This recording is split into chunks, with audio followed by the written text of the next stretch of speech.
guys, you're watching Stephanie's TV. Wow, this has been a long-awaited YouTube channel for me. But I'm excited. I'm excited for this new journey.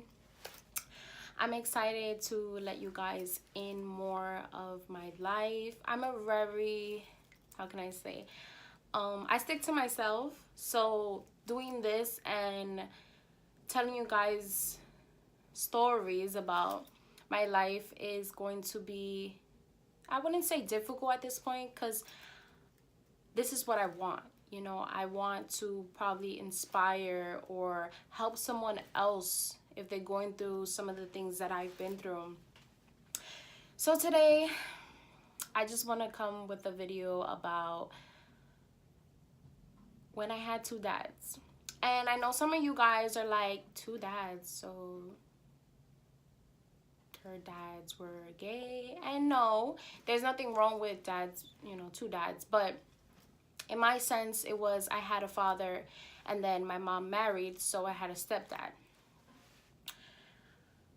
Where do I begin with this story? I still get shaky talking about it, and my throat, I'm all choked up. But when I was little, my biological father was not really there at all.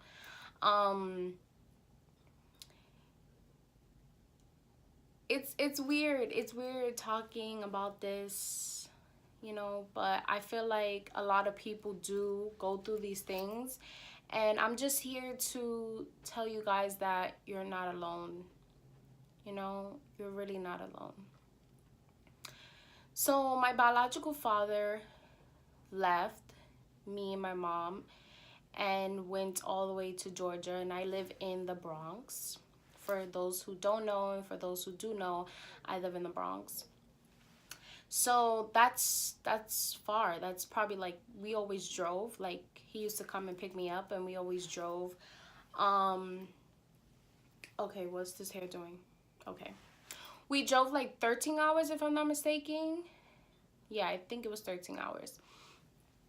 So that's a far distance between me and him, you know, as his daughter, just born, and you just up and leave. Like, obviously when I was little, I didn't really understand. I didn't get it because, you know, you're little and you're not really thinking of those things.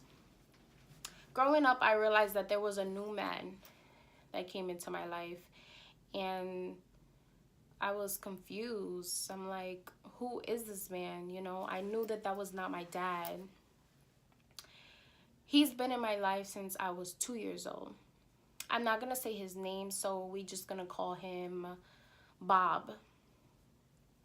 So Bob was in my life since I was 2 years old, sorry.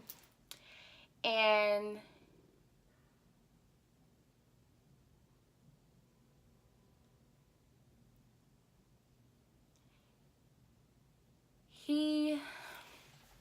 what can I say?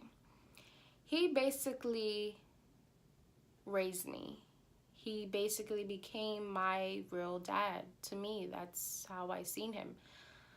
There was times where I was just like, I wish I just had my biological father. But I had to give credit to this man, you know, Bob, for coming into my life and just teaching me things and just being there for me when I needed him. So Bob knew how I felt about my dad. He knew how hard it was for me. I was always crying. I was always depressed about it. And he will always remind me, I would never, and I repeat, he will always say, I would never do this to you. I would never just up and leave you and forget about you. And let me just say, my dad has reached out, but it's kind of hard for me to let people back in. Once you break that trust between me and you, I just feel like it's gone, like, you know. And I know that that's my dad, and I know some people might not understand and be like, but that's your dad, you should just be open. But I don't know if I'm supposed to look here. Sorry guys, I'm like I don't know if I'm supposed to look here or I'm supposed to look at the camera.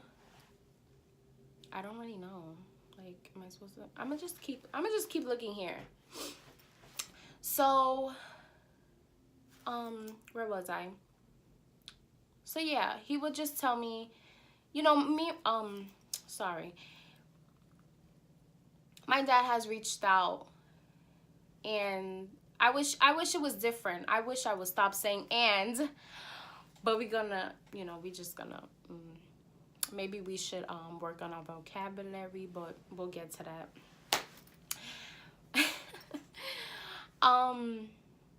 Yeah, so I wish we could have a bond. I really wish we can have a bond. But I feel like it's dead. It's almost dead. It's almost impossible at this point. I am 22 years old. He hasn't been here. You know, my mom raised me and Bob raised me. So I don't know. I don't know, maybe in the future I'll give you guys an update on that and tell you guys, like, maybe me and my dad can rekindle. But for right now, I'm just trying to figure out who I am and focus on me, So let's just get on to the story. So Bob, like I said, would always tell me that he would never do what my dad did to me and just up and leave. Him and my mom got married, and throughout the whole marriage, not the whole marriage, throughout the whole ceremony and everything, I was crying. People were asking me, what's wrong? Why are you crying? I just felt like something wasn't right. I felt like,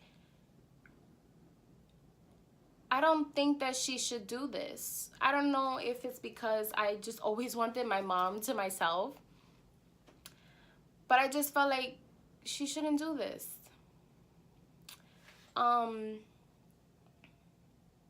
So I cried and I cried.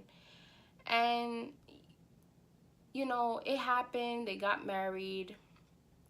After that, me and Bob's relationship became like this. And for those people who know me personally, you know exactly what I'm talking about. He was always there when I would call him to come pick me up. Like, he would fly to come pick me up. He was very supportive of me, and I appreciate that a ton. The reason why I was able to go out and have fun was because of him, because he would tell my mom, like, let her live. Like, she's becoming a teenager. You got to let her do things. So thank you, Bob, if you're watching this. And this is where the story becomes something I never wanted it to become.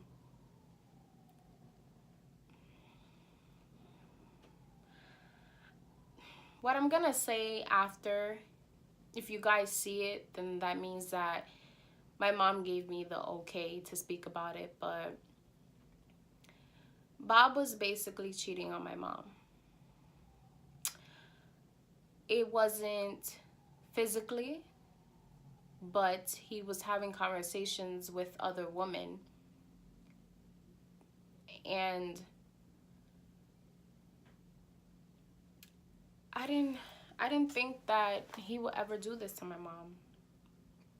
I thought he was in love with me. But I just didn't believe it. I'm like, why? Like, I just didn't want another man to come in my life, because if this was the case, if he was really cheating on my mom, that means that he is no longer gonna be in our life. And I got so comfortable with him. This was my father. This man became my father. This man stepped up and did what he had to do. And now that's all gonna be gone. And I had no control over it. When I watched him, okay. I'm not gonna get emotional. That's not what we're gonna do. So,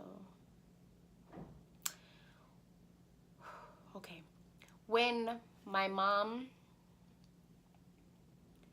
had enough, like, she was fed up, and she had all her evidence that this is what was going on, she asked him to leave. She asked him to get him stuff get his stuff, and leave.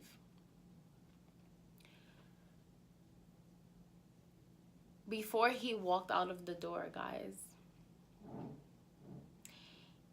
he said,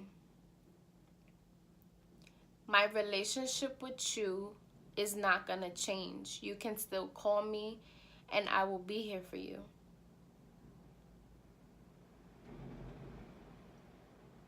I'm sorry, guys, this is a little touchy for me, and I didn't even think that I was going to cry or have any emotion towards it, you know, but that person was a big part of my life. You understand what I'm saying? Like, a very big part of my life. You know, so he proceeded to tell me that he would be here for me, you know, and he's not just gonna up and leave. Oh, that's my hair tie. So he left.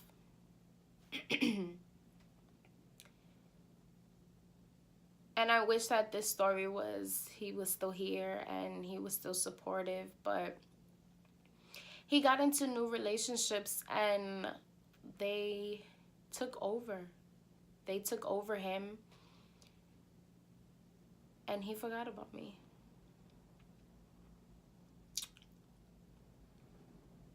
I don't hear from him. Nothing.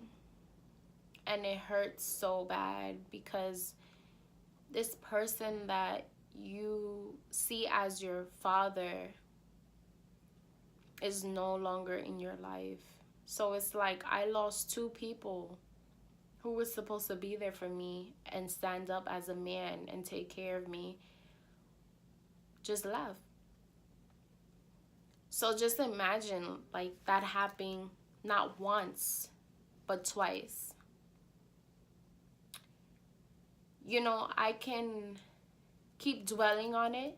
I can be upset at them, but I'm to the point where I'm realizing that maybe these situations help me to become the person I am today. And I'm not gonna sit here, excuse me, I'm not gonna sit here and say that I'm 100% okay, because I will be lying to myself and I will be lying to you guys, and that's something I don't want to do. It hurts still, you know, but there's certain things that you almost have to make the negative of it become a very positive. Like right now, where I can sit here in front of the camera, where there's probably gonna be a little girl who might watch this, or a grown woman who may come across this, or a little boy or a grown man. Anyone can come across this video and they're gonna watch it and it might inspire them to just be better, you know. So this is why that negative situation, I could have just left it in a negative space. I'd rather just be sitting here and turning into something positive. And for anyone who's going through a situation similar to mine, where your dad has left you and every father figure has left your life, understand one thing: you are going to be okay. Everything is okay. You do not stop your life for this. It's okay to cry. It's okay to take time for yourself, because that's very important, to just take time for yourself and heal from things like this. But you will be okay, and that's all I want you guys to know, is that you will be okay. I will definitely be doing other things on this channel, but I would definitely be sharing some parts of my life. Before you leave, I want you guys to like, I want you guys to subscribe, and I hope you guys come back for more and leave a comment. You know, I want to hear you guys' story, and let's just have fun on this channel. Bye.